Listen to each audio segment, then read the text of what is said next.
le précieux écrin en or qui renferme le cœur d'Anne de Bretagne, 2 fois reine de France, a été volé dans la nuit de vendredi à samedi à Nantes. Il n'y a pas meilleur adjectif pour décrire l'un des 3 objets qui a été dérobé la nuit dernière, du 13 au 14 avril 2018, au musée d'Aubray à Nantes.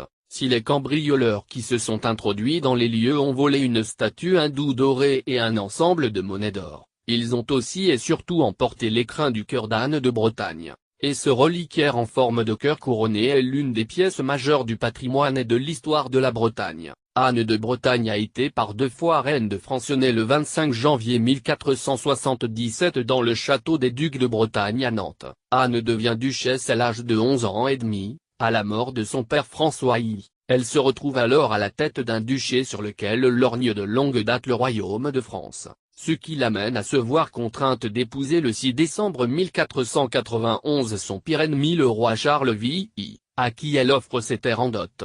La cérémonie se déroule dans la chapelle du château de Langeais. La voici reine de France à bientôt 15 ans, le roi en a 21. Le contrat de mariage stipule alors que les droits du duché de Bretagne reviendront au dernier survivant et qu'en cas d'absence d'héritier mâle, Anne s'engagera à épouser le successeur de Charles VI. Durant son union avec ce dernier, Anne donnera naissance à 6 enfants dont aucun ne survivra. Mais Charles VI ne fait pas de vieux, il meurt bêtement le 7 avril 1498, à l'âge de 27 ans après 14 ans et demi de règne. Bêtement car il s'assomme en heurtant violemment du front un linteau de pierre dans une des pièces du château d'Amboise, et c'est son cousin Louis XI qui se voit attribuer la couronne de France, lequel Louis XI a déjà une femme. Qu'importe. Celui-ci fait annuler son mariage et épouse à Nantes Anne de Bretagne le 8 janvier 1499. La voici reine une seconde fois, avec cette fois un mari beaucoup plus âgé qu'elle puisque Louis XI a 36 ans alors qu'elle s'apprête à célébrer son 25e anniversaire. Anne sera à nouveau plusieurs fois enceinte, mais seules 2 filles passeront le cap des premières années. La plus jeune, Renée de France, épousera Hercule d'Este, duc de Ferrare. L'aînée Claude de France sera reine en unissant son destin avec le futur roi François Ier et restera dans l'histoire pour avoir donné son nom à une prune, la reine Claude.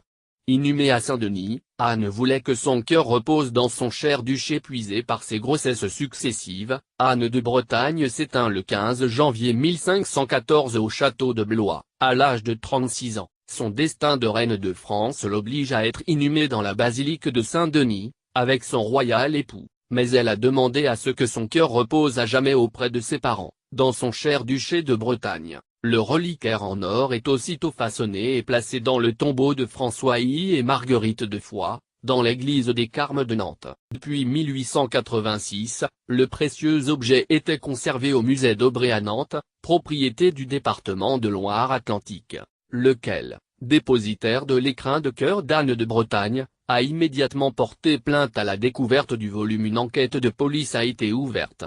Cette exceptionnelle pièce d'orfèvrerie datant de 1514, année de la mort de la reine, avait miraculeusement échappé à la fonte à la Révolution. Espérons qu'elle ne connaisse pas ce sort aujourd'hui et soit rapidement retrouvée.